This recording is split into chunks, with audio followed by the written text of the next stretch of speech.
Assalamualaikum warahmatullahi wabarakatuh. Pemirsa AHA TV yang dirahmati Allah, alhamdulillah kita berjumpa kembali dalam acara Teropong Media. Kali ini alhamdulillah memanfaatkan waktu ya sambil olahraga pagi, kita membahas berita-berita aktual yang muncul di media massa kita, terutama media online ya. Jadi pada pagi hari ini saya tertarik dengan satu berita di situs online ya, Suara Islam Online ini. Ya, seorang tokoh muda, kiai muda dari Nahdlatul Ulama, namanya Kiai Haji Muhammad Idrus Romli, ya, itu maju sebagai calon ketua umum PBNU yang akan bermuktamar pada tanggal 1 sampai 5 Agustus tahun ini. Jadi pemirsa, tahun ini akan ada dua ormas besar ya, ormas Islam, yaitu NU dan Muhammadiyah, itu akan mengadakan muktamar, bahkan di hari yang di waktu yang hampir sama. Kalau NU ini 1 sampai 5 Agustus ya di Jombang, nanti Muhammadiyah juga awal Agustus di Kota Makassar. Dan kita berharap mudah-mudahan para muktamirin gitu ya mendapatkan bimbingan ya, ridha Allah, mendapatkan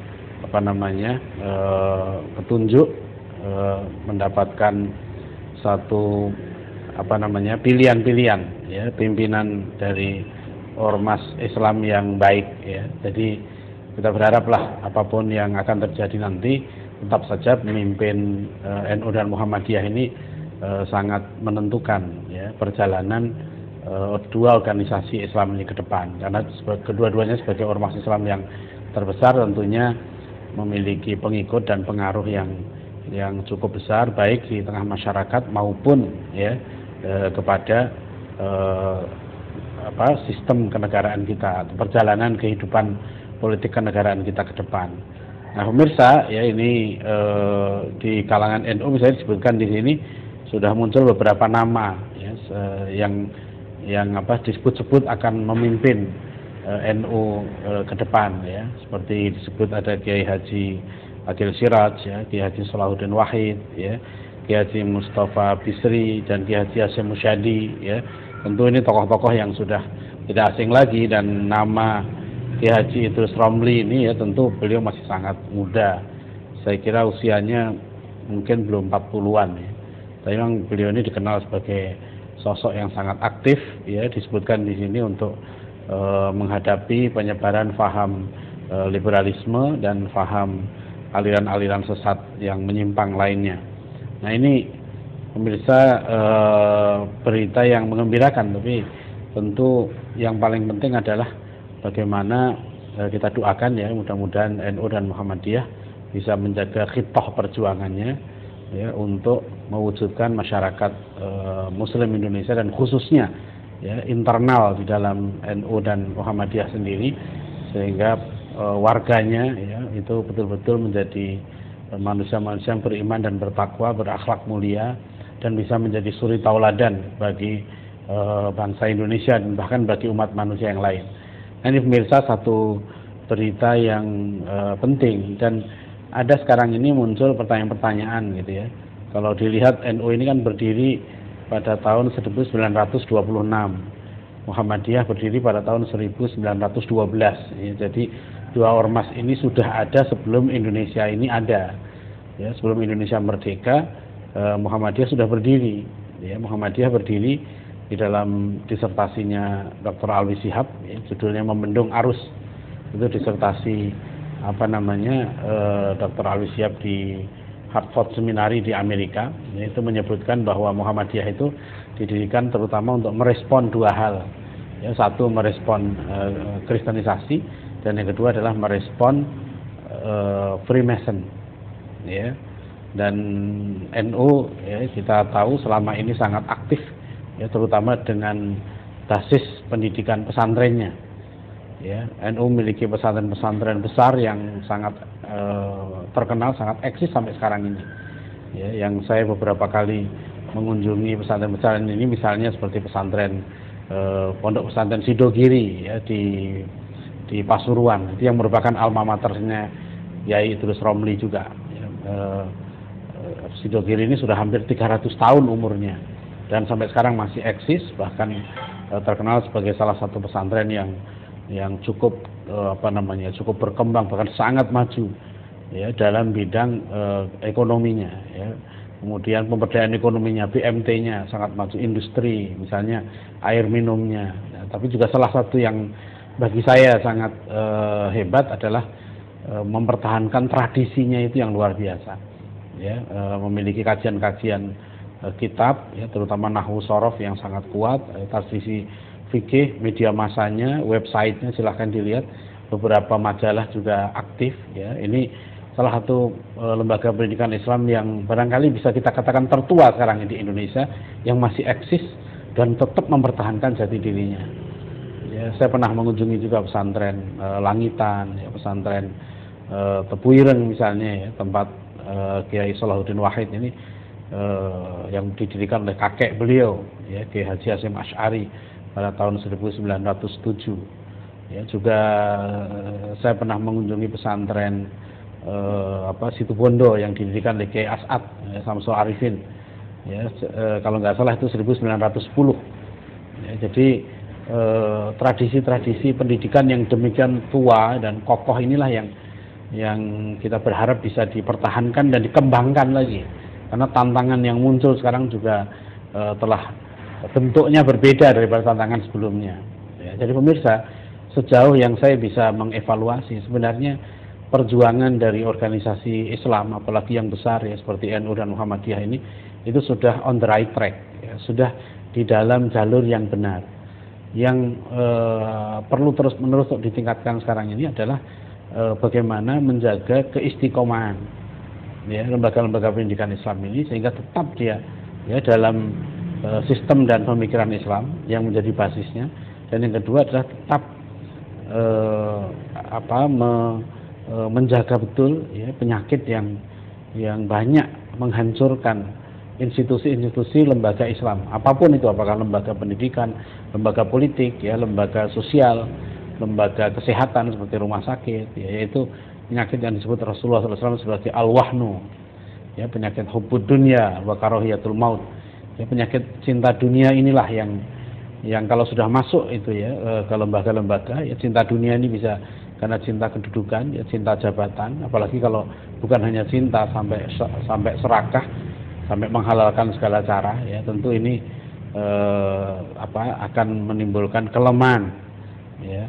Dan kita berharap nanti ya para pemimpin organisasi Islam ini bisa istiqomah. Dalam arti begini pemirsa ya, menurut pendapat saya pribadi ya, menjadi ketua NU, ketua Muhammadiyah itu lebih tinggi martabatnya ya, daripada menjadi presiden Republik Indonesia ya. Ketua NU dan ketua Muhammadiyah ini kedudukannya adalah sebagai ulama, dan ulama itu pewaris Nabi ya. Dan setelah Rasulullah SAW itu tidak ada nabi lagi ya. Beliau bersabda bahwa Bani Israel itu selalu dipimpin oleh para nabi ya. Nabi satu meninggal diganti nabi berikutnya. Tapi kata Rasulullah, setelah aku tidak ada lagi nabi. Nah, beliau pun menegaskan al ulama warasatul anbiya. Ulama-ulama itulah pewaris nabi ya. Jadi kita lihat bagaimana perjuangan, kegigihan, ketokohan ya, semangat persatuan yang ditunjukkan oleh Kiai Haji Hasyim Asy'ari misalnya luar biasa. Beliau adalah tokoh termasuk pendiri Masyumi ya. Dari tahun 39 sampai tahun 54 ya, umat Islam itu bersatu di bawah kepemimpinan Kiai Haji Hasyim Asy'ari sebagai ketua Majelis Syura Masyumi pada waktu itu. Wakilnya itu Ki Bagus Hadikusumo, ketua Muhammadiyah. Wakilnya lagi Ki Haji Wahid Hasyim, ya, tokoh NU. Kemudian wakilnya lagi Kasman Singodimedjo dari Muhammadiyah. Jadi kita lihat dalam rentang waktu yang sangat lama ya, umat Islam itu terutama NU dan Muhammadiyah itu bisa bersatu ya menghadapi masalah-masalah keumatan dan kenegaraan pada waktu itu. Ini kita apresiasi. Bahkan keluarnya NU dari Masyumi itu bukan karena perbedaan mazhab ya, bukan karena perbedaan aliran keagamaan, tapi karena masalah cara pandang politik yang berbeda ada masalah kursi Menteri Agama, ada masalah ketersinggungan kalau kita baca dalam sejarah. Ya, tapi sering orang hanya melihat perpecahannya saja, tidak melihat bahwa tokoh-tokoh kita dulu pernah bersatu, ya, pernah bersatu sehingga ketika Ki Hasyim Asy'ari ya memfatwakan wajibnya jihad fisabilillah dalam mempertahankan NKRI, dalam mempertahankan proklamasi kemerdekaan Indonesia, maka luar biasa sambutan dari masyarakat Muslim pada waktu itu ya, tahun 45 ya, sampai terjadilah perang mempertahankan kemerdekaan di kota Surabaya yang sekarang diperingati sebagai Hari Pahlawan itu. Jadi pemirsa, kedudukan pemimpin-pemimpin organisasi Islam ini sangat tinggi, karena menurut hemat saya mereka ini adalah pewaris Nabi. Jadi sepatutnya mereka secara mental mereka lebih tinggi daripada presiden. Ya, jadi presidenlah yang harus minta petunjuk pada mereka gitu ya. Jadi presiden harus mengikuti bimbingan para ulama ini. Nah tentu ini tergantung kemudian pada kualitas ulama itu sendiri, ya, kualitas ilmunya, kualitas imannya, kualitas ketakwaannya, ya, kesuhudannya misalnya. Ya, bagaimana seorang ulama itu sebagai pewaris Nabi ya harus zuhud, harus menjadi pemimpin, ya, menjadi teladan, menjadi contoh ya dalam kehidupan bermasyarakat. Kita berharap oleh karena itu ya ulama yang akan memimpin organisasi-organisasi Islam ini itu mampu gitu untuk menunjukkan, ya, membimbing umat. Karena kata Rasulullah kan ulama itu kan nujum, ya, seperti bintang, ya, bintang yang dia menerangi, membimbing arah. Jadi kalau ulamanya tersesat bisa dibayangkan umat ini akan kacau balau. Ya, kalau ulamanya keliru gitu ya akan diikuti. Ya, makanya berat. Jadi kalau menurut pendapat saya gitu ya, yang berani ya memimpin NU, memimpin Muhammadiyah itu menurut saya luar biasa hebatnya gitu. Secara moral, ya, secara tanggung jawab keagamaan. Karena betul-betul tanggung jawabnya itu dunia akhirat. Ya, kalau masuk dunia ini sebentar saja, di akhirat ini yang nanti menentukan. Ya, sehingga di sini ya kita berharap betul-betul amanah ini. Jadi bukan sebetulnya agak agak kalau dalam hemat saya itu seharusnya banyak orang itu takut gitu ya, enggan gitu ya, nggak mau itu mimpin NU, mimpin Muhammadiyah itu karena begitu beratnya loh. Saya bayangkan gitu ya, saya karena pernah menjadi pengurus majelis tablik dan dakwah khusus pimpinan pusat Muhammadiyah. Muhammadiyah saja lihat gitu ya, kampusnya saja, universitasnya saja itu ratusan jumlahnya, ya, sekolahnya ribuan, rumah sakitnya juga ribuan, PKU-nya, lembaga sosialnya yang lain gitu. NU ini ribuan pesantrennya, ya, sehingga sampai ada satu Robitoh sendiri NU itu, Robitatul Ma'ahid Islamiyah, ya, RMI itu luar biasa, ya. Kalau pesantren-pesantren itu menjadi benteng, ya, pertahanan umat, menjadi pusat pembinaan umat, ya, menjadi pusat keteladanan, menghasilkan lulusan-lulusan santri-santri yang atau ustadz-ustadz, bahkan kiai-kiai yang soleh, ya, yang cerdas, yang berakhlak mulia, bisa menjadi teladan bagi masyarakat. Itu luar biasa. Insya Allah ya Indonesia ini akan terbimbing ya ke arah yang lebih benar.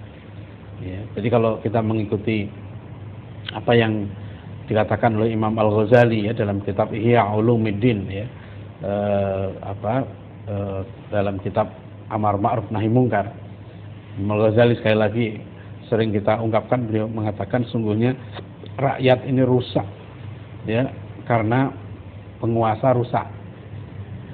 Ya, karena penguasa itu berkuasa mengarahkan kebijakan-kebijakan, membangun opini-opini, ya penguasa itu kalau penguasanya rusak ya rakyat ikut rusak ya. Tapi kata Imam Al-Ghazali ya, wa fasadal muluki bi fasadil ulama ya. Penguasa rusak karena rusaknya ulama, dan ulama rusak ya karena hubbul mal wal jah, ya bi hubbil mal wal jah, karena cinta harta dan cinta kehormatan. Ya, kita berdoa ya sekali lagi mudah-mudahan pemimpin-pemimpin kita, terutama pemimpin organisasi-organisasi Islam yang besar ini ya, itu bisa menjadi suri tauladan.